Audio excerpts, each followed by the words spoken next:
Now the screen told me that I can go. Cool. Hello, my name is Dima, and today we're going to be talking about EIP-8205. But before we will do that, I need to tell you something. I need to tell you that Ethereum delegated staking has a major issue, like a huge one.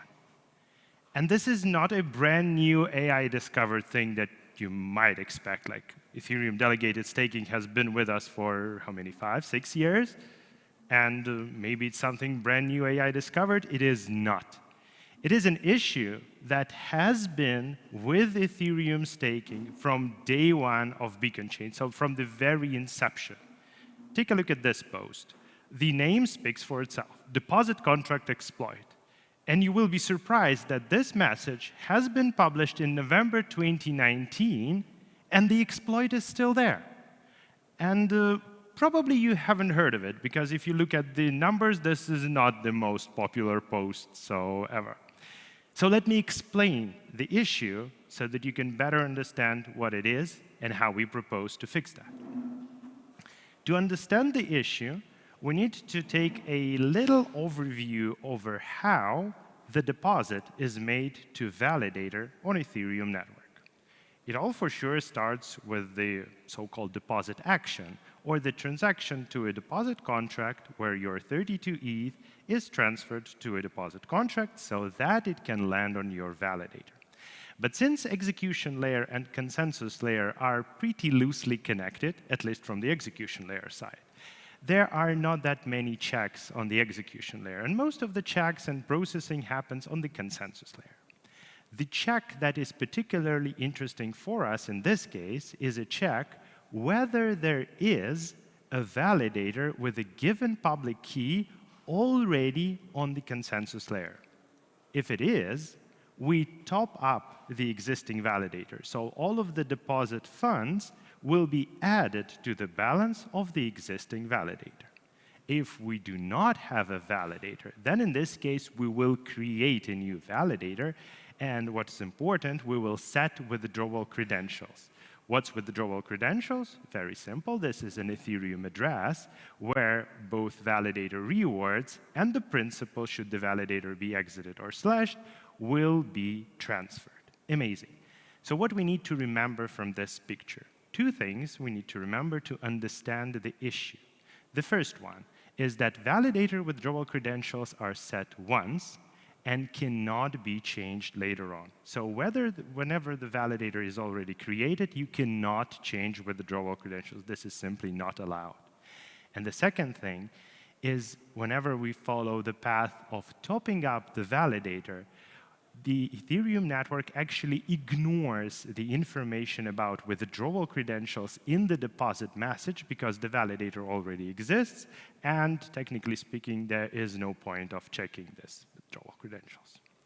Okay, that was an overview of the deposit and a quick background. Now to the issue itself. To understand the issue, we need to take a look at Alice and Bob. Alice provides ETH or delegates ETH, and Bob runs validators. This is what we basically call delegated staking. So what happens in between Alice and Bob in case of delegated staking? Well, there are two main things. The first one is Bob prepares deposit data, the data that should be signed and propagated to the network to make a deposit to a validator. And within this deposit data, Bob is using Alice's withdrawal credentials. But you might ask why Bob is signing this data. Because this data should be signed by the validator private key. Okay.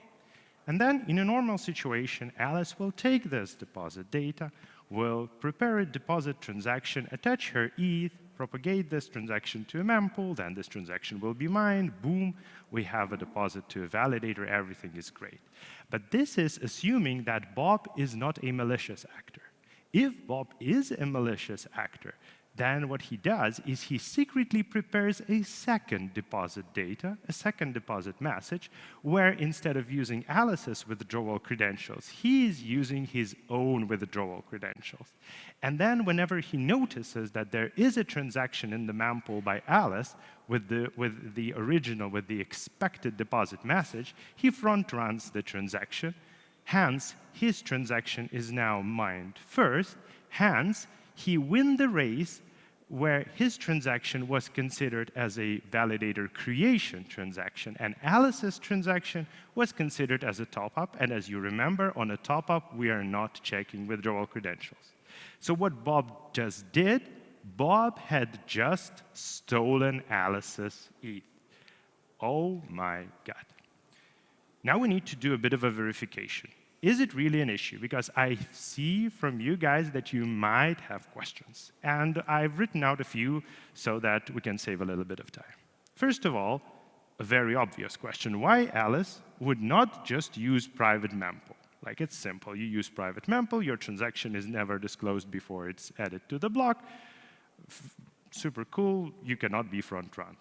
Well, in this case, Bob can not wait. He can skip waiting for transaction and front-running the exact transaction. He can just assume approximately the time when Alice will propagate the transaction and make a 1 ETH deposit beforehand, before Alice even tries to propagate transaction.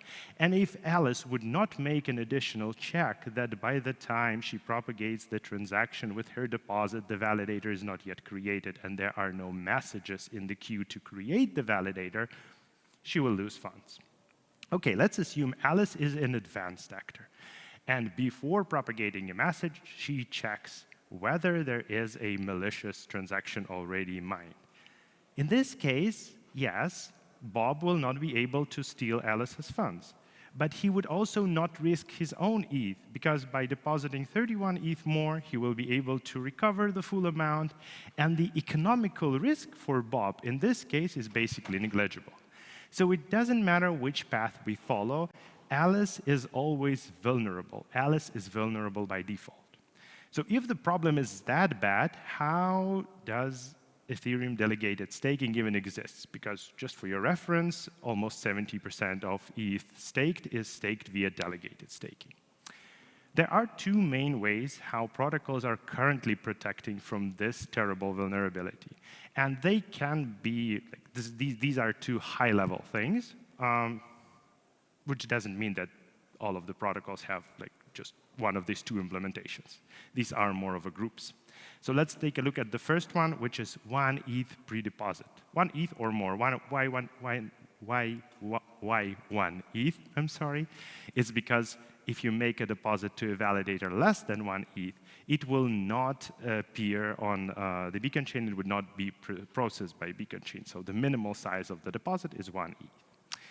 And in this case, the delegator asks validator runner to have his own capital at stake, precisely 1 ETH in most cases, so that validator runner owns both validator private key and a fraction of a stake, which means that it makes no more sense for the validator runner to do any front run because he's depositing his own funds. And whenever this 1 ETH deposit is processed, even though the validator is not activated yet, because 1 ETH is not enough to activate a validator, the validator is already added to the registry, so a further 31 ETH deposit can be safely made, or if we are talking about staking protocols, EIP-8788 might be used to make a trustless proof here. But this approach comes with the downsides. The first, and probably the main downside, is that in this approach, you are facing double entry queue. Because you need to wait first for your 1 ETH deposit to pass through all of the queue, then your validator appears, and you can verify that the validator has appeared with correct withdrawal credentials, and then you make a remaining deposit, which should also pass the deposit queue. And the thing is that the second deposit is actually the majority of the validator principal, which sits with absolutely no rewards while you're waiting for this pre-deposit to be processed. And there is also an issue with a trapped bond. If, for example, something goes wrong, then you need to find this additional 31 ETH as an operator to recover your funds. Let's talk about the second approach. The second approach, the one that is mostly used by Lido Core and a protocol called Trenches, is a committee of off-chain guardians. There is no bond involved here. Instead, there is a committee of off-chain signers that check whether as of the current deposit root, there are no malicious transactions. And deposit root is a wonderful field that, if unchanged, indicates that there were no new deposits processed. Super useful. So the committee of signers signs the message saying that as of the current deposit root, there were no malicious transactions detected. And when we make a deposit, if the deposit root remains the same, we can confidently make deposit, being sure that no one had inserted a transaction before us. But this approach also comes with the problems. And the main one is off-chain trust. As you all know, most of the recent hacks are off-chain. Yeah, so we really don't want to have an off-chain trust, or we want to have it in as fewer places as possible.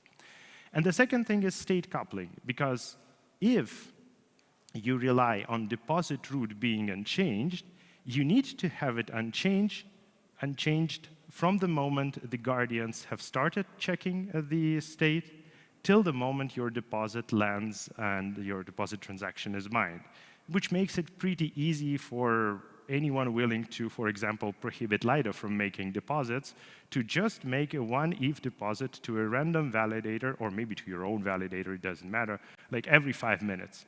And that would effectively stop Lido or Trenches from being able to make any deposit, because it will take more time for the guardians to make a check, to gather quorum, and to propagate the transaction compared to your deposits. And if you're looking for a more detailed analysis, it's already boring enough, but a more boring version is available by scanning the QR code on the screen. So what we want to say by that? We want to say that there is an issue, and we are achieving the same results. The protocols, delegators are achieving the same results, the result they are protecting from this issue, but they are doing numerous efforts.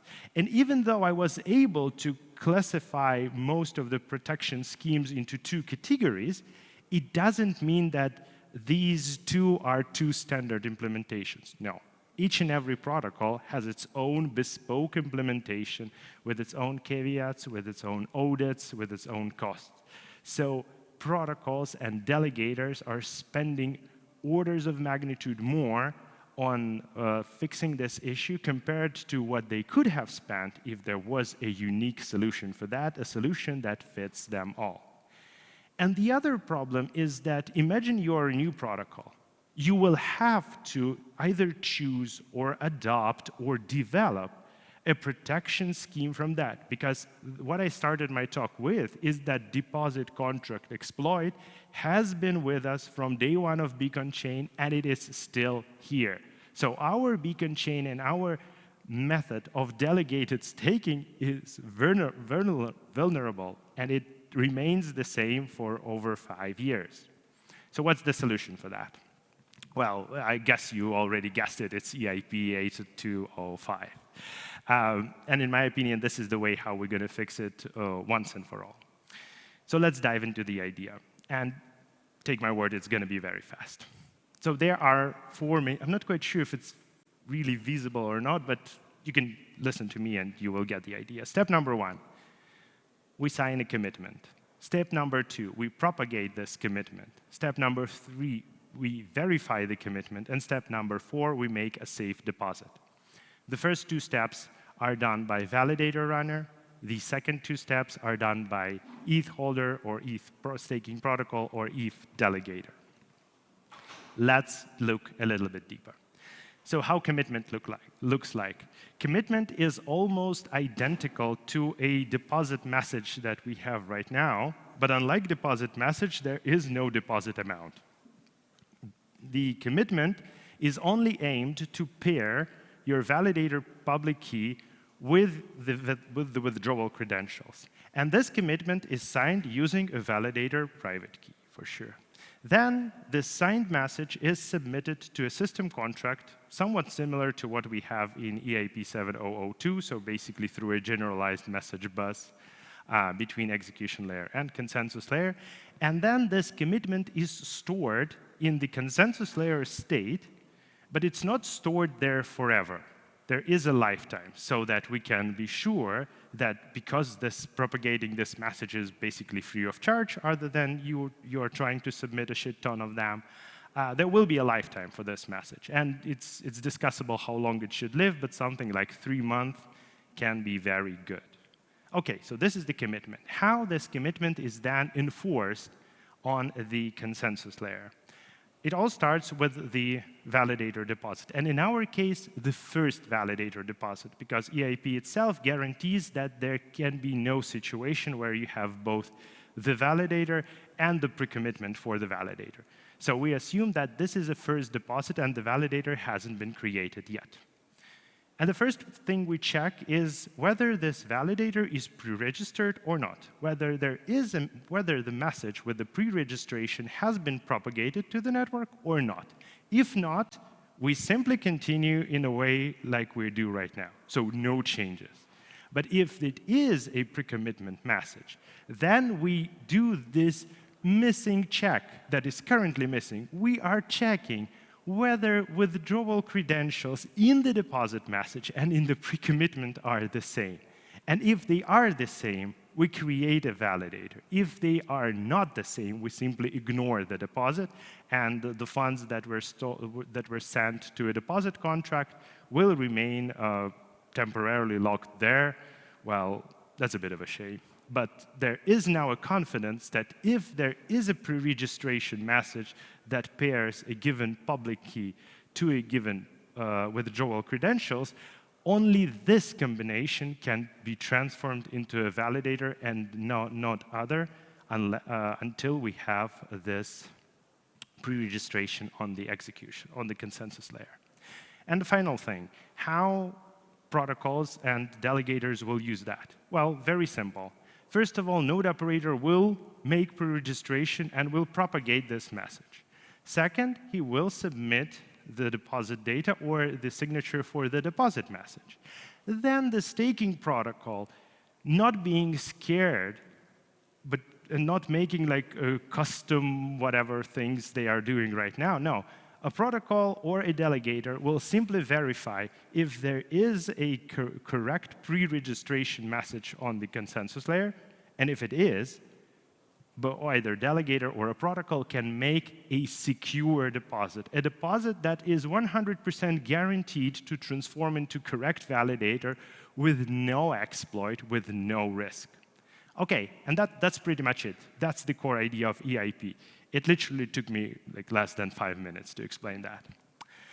Now again, to questions that you might have and that I've already written down.